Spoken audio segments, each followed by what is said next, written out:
Hi, this is Mary Kurek with Frontrunners Innovate, and I got so excited about interviewing this man that I was already launching into my business mind before we even got to the point of me hitting record button. So I am thrilled to introduce to you Mr. Dinesh Shukla, and he's probably a doctor. I didn't even think to ask, but he is the founder and chancellor of the American International University of West Africa.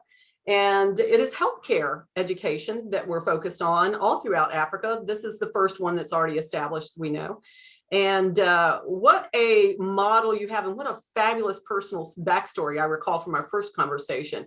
And that's really the jumping off point where I want to go to first, and then we can pull ourselves up to what's going on now. So welcome, Dinesh, and thank you for spending time with us, and can't wait to see what else you're into, because I had to stop you. I got too excited. I want to hear it all, but I want everybody else to hear it all too. So please, Dinesh, start with a little bit of your background and let us know what brought you to this place of wanting to do the healthcare universities in Africa. We used to own and operate level 2 hospital in Houston. And I had some friends, very close friends, who were also the principal advisor to the president in Africa. Mm-hmm. And I visited Guinea, Republic of Guinea, in 1994 at his request, met with the president and told him that we would be able to deliver healthcare to the patients, to his country's patients, because they were spending money going to Europe. I said, with the same amount of money, we would be able to serve at least twice the number of patients. And the president said, no. You set up the institution here. Yeah. And we ended up setting up a level 2 hospital in Guinea-Conakry in 1995. Uh-huh. And we served many years and while we were serving, he insisted on setting up a medical university so that the local people can provide the same sort of services, health services to people. And in 2007, we got our first charter from Republic of Guinea for establishing the American International University West Africa. But we withdrew from there because of the insecurity and the political unrest. Americans are famously afraid of all those things. Yes, we are. I'm included. And so we withdrew completely, and we had this whole setup of documentation and methods to set up an institution, especially a university in Africa. But we withdrew. 2009, I decided to pursue with our board of directors other venues, other countries which are more peaceful. Yeah. And we wrote to different countries. We found that Gambia was one of the most conducive because it was the smallest country. It was English speaking. People were very friendly.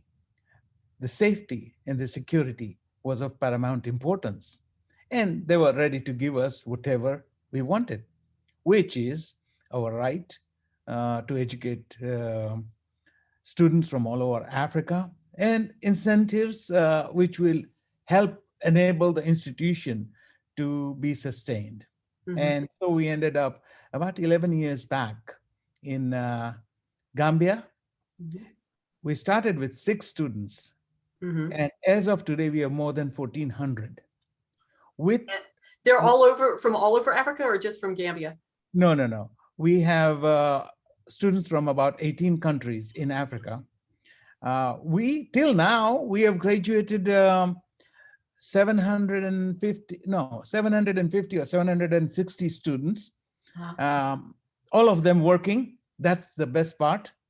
Gambia gets a major portion because we deal with the government in a way that we want incentives, but we'll give incentives not to the government, but to the people. So we allocate 10% of our student population free scholarship were from that host country. That way we build up the socio-economic context of development within the country. So I think it's a model which is fairly acceptable, helpful, and good for everybody. It's good for students, good for the country, good for politicians because they have this health and education platform as usual. Yeah, they can brag. Yeah, and it's good for us because we get incentives like we don't pay taxes to them. We import whatever we want. I mean, whatever is required, duty free.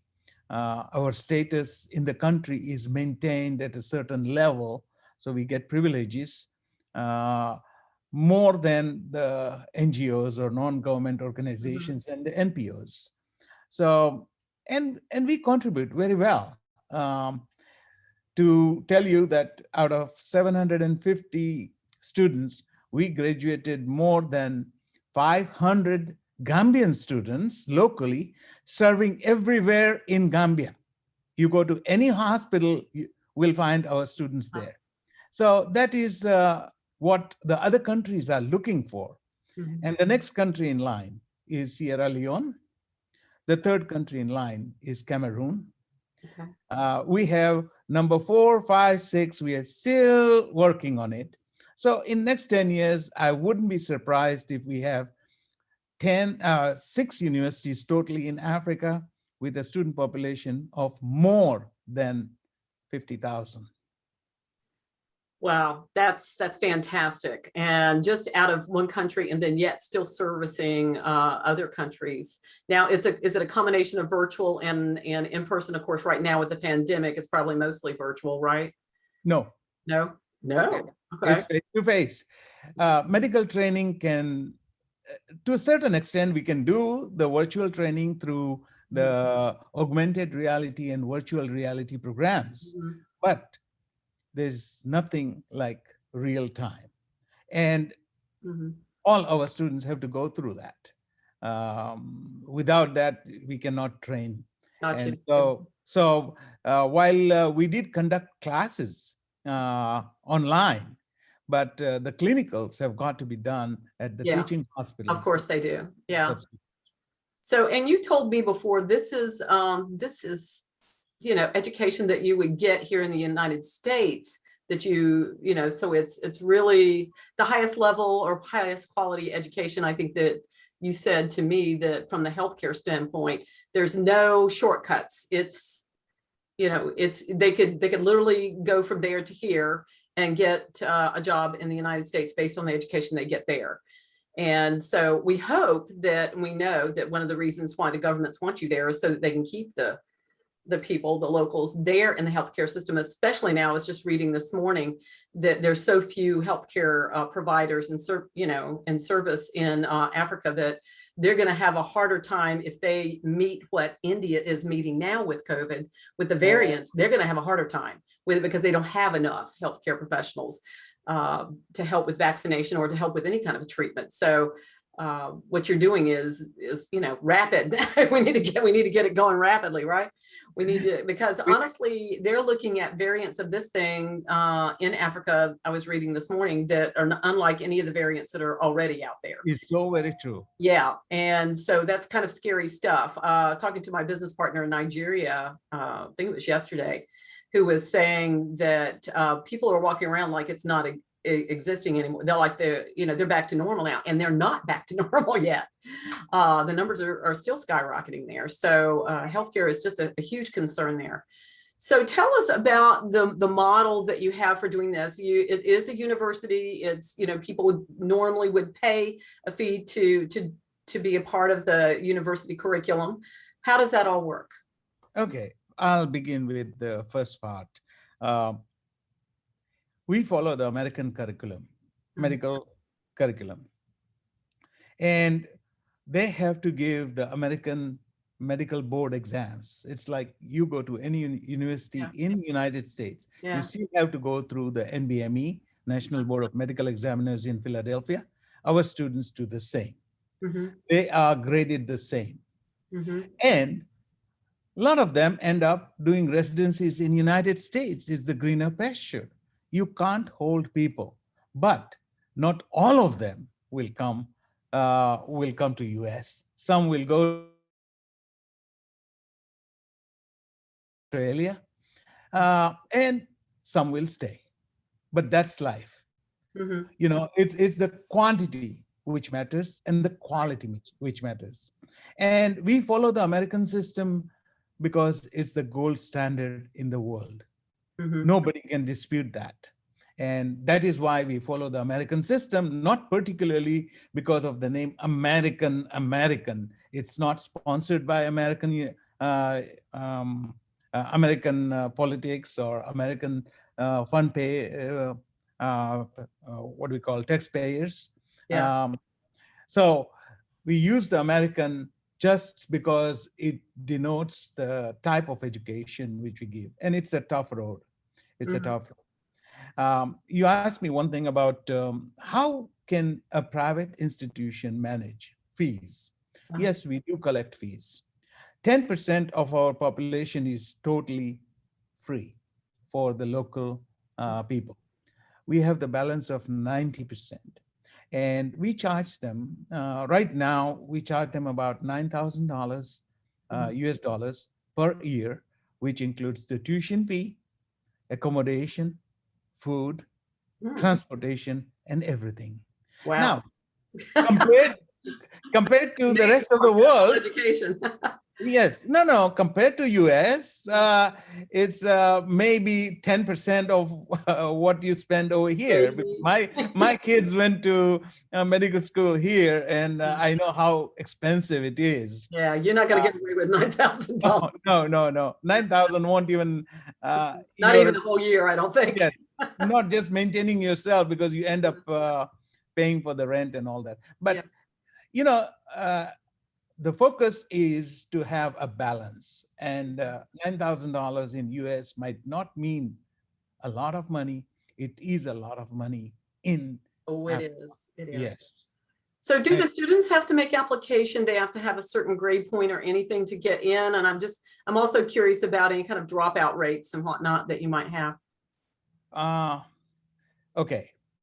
First of all, the students come from different schools, different countries, different mode of teaching. Mhm. So what we have done in general is they need to have a good grade point average. They need to pass through the interview process. The parents are interviewed, the students are interviewed. We look at all the curricular activities just like a regular admission process. Once they are in, we assume that they know nothing. Yeah. So we start from zero because American system is a lot different than the systems they are taught in. Yeah. And it does take a couple of years before they really go into the medical school or nursing school or pharmacy school. So 2 years is a straight foundation. And secondly, we start in January. We start in January 3rd week. We don't have holidays till December. Mhm. We are on a trimester system, Okay. which is continuously monitoring, and there's filtration going on. When you say dropout rates, yes, it does. I mean, there's a That's going burnout to be rate. anywhere, but I just Yes. wondered. I would say it's about 30%. Mhm. 30%. Well, it's Uh, pretty intense, a curriculum, I would imagine. And if it's a curriculum that's not what they're used to, if you're, putting yeah. forward something that's a little more, let's say, strict in terms of the types of education they're getting, then I would think that you would have some of that. But honestly, that weeds out the ones that maybe would not have gone all the way, through to The the end, or first, done well in that particular path. the first thing which we do is to ensure that their pure sciences, the fundamental pure sciences, are strong enough to sustain the medical sciences. Then we go to the medical sciences, which are strong enough to sustain the clinical sciences. Then they go to the clinical sciences, and then they experience the world. I think so. We go in a progression which is proven. I mean, to have 800 graduates That's on a 6-year program, 7-year program. Sometimes they take more. First of all, we don't promote everybody. So it's like some will take minimum 6.5 years, some will take 7 years, but they have to do it. yeah. There's no compromise. Fantastic. And Talk to us about the demographic profile. I mean, do you have some, good female male ratios going on there with the folks that are coming through? I think so. We have more females than males. Really? Really, well, partly because we have a nursing school. Yeah. Uh, Yeah. Partly we have a nursing school. I find the females are more dedicated and hardworking Yeah. than males. They take it for granted. Mhm. But overall, I would say we try to maintain the ratios, not only of male to female, but even disabled. I think a couple of years back, we graduated a student who was deaf. Oh, And that was the highlight of it. I mean, it's good to see. yes. We love to see those type of things. We have a student currently who is doing medicine. She is, I think so, around 50 years old. Oh, She's she is PhD holder. She has done her PhD, and she wants yay to for do the medicine. for the, So I the mean, older population, yes, of which I am one. we, we cannot discriminate. No. We have the same ethics as followed by American institutions. Yeah. And I think so that's right because, Fantastic. the opportunity should be there Yeah. for everybody. Diversity. Diversity is there. Yeah. The only problem we have, let me tell you, is the food in the hostel because they come from different ethnicities and some like it hot and some like it mild and all those issues. You would see the amount of issues we Details. have, but it's okay. That's life, Get used to it because honestly, if they're going to be in the medical profession, Right. it's likely they're going to move around a little bit. Even if they stay in the same country, they move around. Let But me tell my you guess is they might move around a bit. So how I judge the student is by the hairdo they do. Especially the females. You should see them. The higher if they are in the third year, fourth year, fifth year, they don't care about their hair. And then I know they are studying. I mean, it's busy studying. one of the Look at all the indicators. braids and that. Okay. I love it. That's great. Well, this is interesting now where you're at, and you mentioned that you've got several coming up. And you said your board is ready to move forward and answering the call from the other countries that you feel like are very needy in this situation. So I'd like to say in the US, we may be coming out of pandemic, maybe that is not so the case in Africa.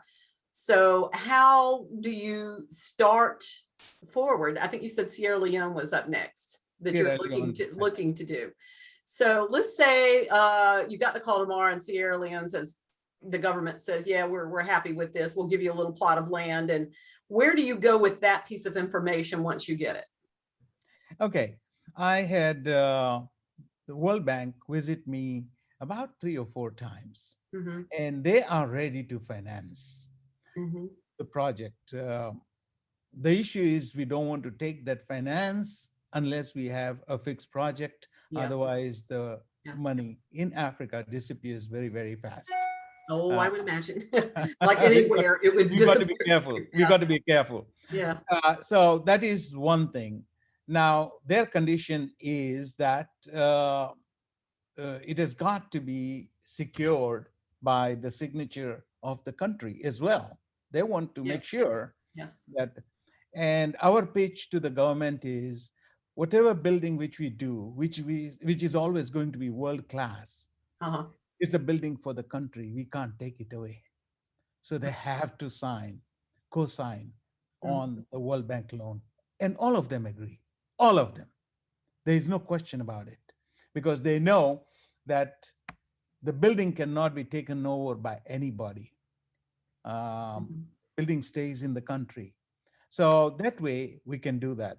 And um, third week of this month in June, um, there is a global forum on education in Las Vegas after a long time. 1,000 people plus coming. And And it just reopened. So yeah, it's Las reopened. Vegas is just reopened. And they are giving me some award for the educational leadership. At the same time, there are venture capitalists who are there. I'm going to put in a pitch. Hey, it's a small portion, but look at the broader aspect you're going to have. You want to open up Africa because that's the continent which has not been opened up. It's tremendously rich in terms of natural resources, but very poor in human resources and very much needed, as can be seen by the pandemic, which is right now, and the future which comes along. So I'm going to have a pitch with the VCs. So I make a combination of investors, VCs, uh, governments, international organizations. I don't think so. Funding is a problem. No. I love to finally meet somebody who goes, no, funding's not a problem. We've got this covered. Well, that I will say this, what would be useful, whether funding is or isn't, and I'm sure that funding, I'm thinking of 3 people right now I'd love to introduce you to. Partnerships and collaborations are always meaningful whenever you're doing something like this. So tell me, do you have any you'd like to share with us? Talk about your partnerships or others that you'd be opening the door to. Well, one thing, we would love to have partnership. Collaboration is very, very important as long as it is meaningful and it adheres to the mission and the vision of the institution. We have a clear cut understanding that whoever invests should get the returns back. However, whatever is the net profit, we keep 50% for the institution and its growth for future and to build up the capacity within the sustainability within the institution.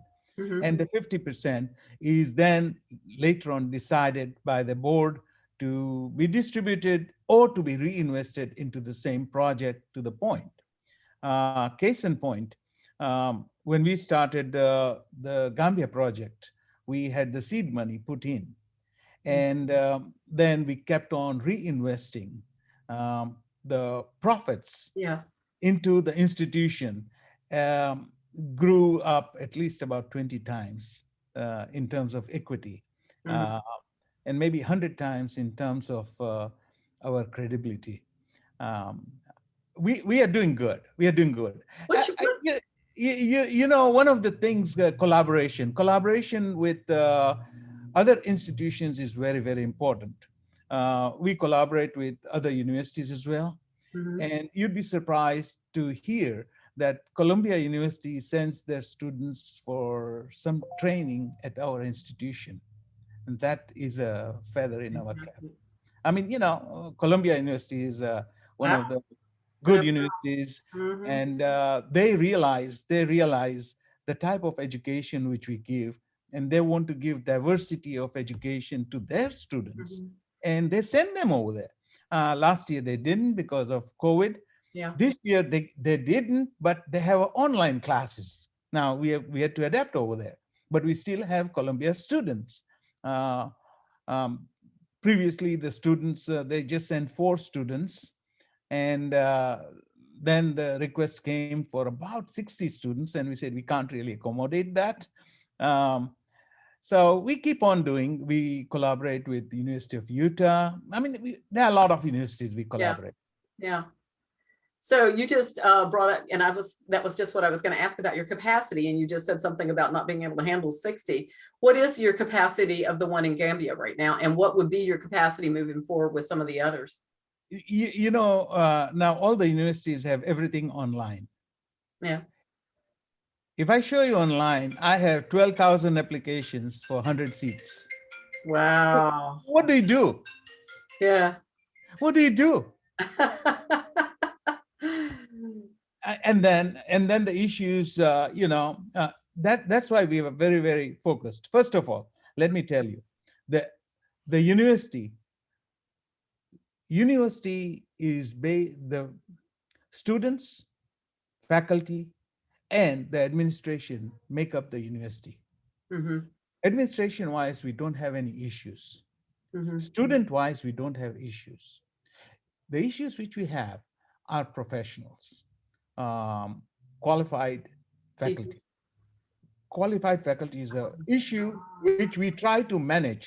Now, all these collaborations which we do, we get professors from University of Utah who travel to our institution.